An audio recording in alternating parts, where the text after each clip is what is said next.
आगक आसुची राखी पूर्णिमा रे तो घरे पिठा मिठा बहुत किछि बनी थाए। आज मु आपण मानक सहित गोटे बढ़िया रेसिपी शेयर करी। आपण माने आपको गोटे प्रकार पिठा कहि परिबे नाइ तो मिठा भी कहि परिबे। घरे खाइले ना बार बार बनेबा को इच्छा करिवे। नमस्कार मु रश्मि यूट्यूब रे आपण समस्तंकु स्वागत। तो एबे चलंतु स्टार्ट करिबा आजिर रेसिपी। प्रथमे गोटे बाउल रे अल्प टिके दही ता सहित गोटे छोट खंडे बटर नैथिली। एबे ताकू भलो भाबरे आमे फेंटी नबा। दही आउ बटर को भल भाव फेंटी सारा पर गोटे ग्राइंडर जार रे गोटे ताटिया अध ताटिया अधिक देती सुजी ता सहित 2 चम्मच नहीं अमूल 2 चम्मच एठी मुझे कस्टर्ड पाउडर ता सहित 2 चम्मच एठी मुझे चीनी चीनी आपण मैंने मीठा केती खाऊे से हिसाब से कम अधिक ने गोटे गुजराती या पूरा भल से पाउडर बने नबा। सांग माने आज रेसिपी वीडियो को आपण माने को जगह देखुं कमेंट करी निश्चय जनइबे। तो एबे आमे कौन करबा ना ए पाउडर को जो बटर आउ दही को गोली रखतिल ना सेइथिरे ऐड कर दब। प्रथमे आको आमे भलो भाबरे फेंटी नबा। किछि समय भलो भाबरे फेंटी सल्ला परे देखि परथिबे एटा पूरा सुखा सुखा हे गला। एबे सेथिरे आमे खीर ऐड करबा। एका संगे ढेर सारा खीर बिल्कुल भी देबेनी। अल्प अल्प करी खीर दे आको आमे गोळे किना गोटे बहलिया बैटर टे प्रस्तुत करनबा। तो प्रथमे अल्प खीर दे आको भलो से गोळे नितिली। एबे आउ अल्प खीर दे भल भाव आपको मु गोली नहीं। तो ये आपण मैंने बैटर कंसिस्टेंसी देखि परथिबे एमिति ही रखिबे। आठरु पतला बिल्कुल भी करिवेनी। एबे को कवर करी किछि समय पई छाडी दबा। एपटे गैस ऑन करी गैस ऊपर गोटे पैन बसै निथिली। पैन भल भाव गरम हो सारा पर 2 चम्मच परिका चीनी दे दबा। एठी हमकु चीनी को कैरामलाइज करिवार अछि। तो मीडियम फ्लेम रे आकु एमिति एपट सेपट कला पर ए देखि परथिबे चीनी पूरा बढ़िया से हमर कैरामलाइज हे गलानी। एबे सेथिरे अल्प टिके पानी दबा। जेतेबेले आपण माने पानी दउथिबे ना पूरा ध्यान सहित दउथिबे कारण पानी देला बेले सेटा छिटकाटा ऊपर को आस्थाए।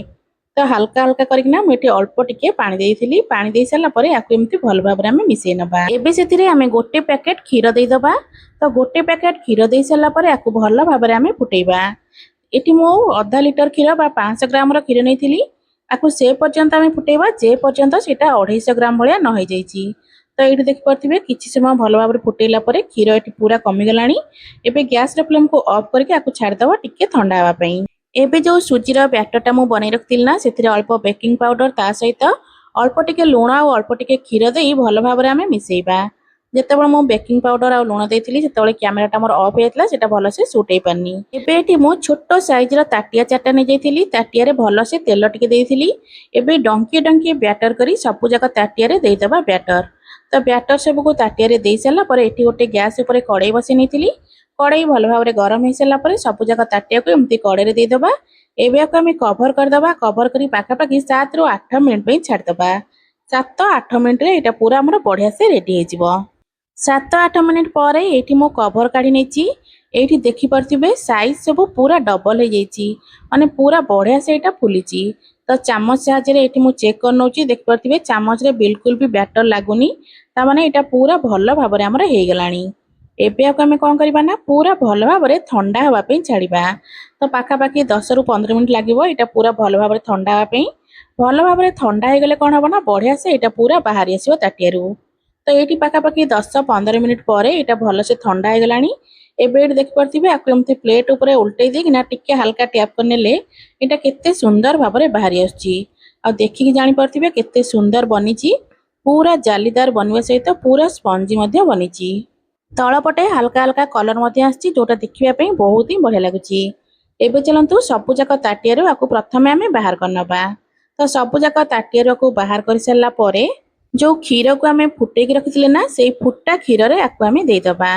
एठी मु कहि रखुची जदि आपण मानको आज रे रेसिपी वीडियो भल लागे वीडियो को लाइक करिवे शेयर करिवे। जदि आपण माने मो चैनल रे नुआ अछंती ताले प्लीज चैनल को सब्सक्राइब निश्चय करनेबे। तो खीर एठी पूरा भल भाबरे ठंडा हेनी हल्का उषुम अछि। एमिति उषुम थिबा अवस्था रे आकु सब ए खीर रे देइतले कोन हबो ना सुजी खीर को भल भाबरे सोक करनबो जा फळ कि एटा पूरा नरम तुलतुलिया बनिबो। खीर रे देइ सारला परे आकु 5 मिनिट पई पूरा एमिति ही छाडी दबा। तो 5 मिनिट परे एठी मु आकु गोटे जागा को काढी की देखौची। तो देखंतु एटा केते सुंदर भाबरे पूरा फुली जाईची। सबु जाका को गोटे जागा रे काढी सारला परे ऊपर अल्प पिस्ता आ काजू देइ दबा जोटा कि देखिया पई बहुत ही सुंदर लागे।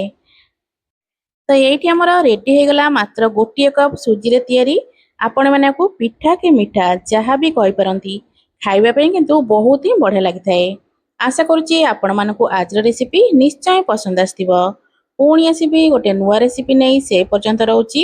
ନମସ୍କାର, ଜୟ ଜଗନ୍ନାଥ।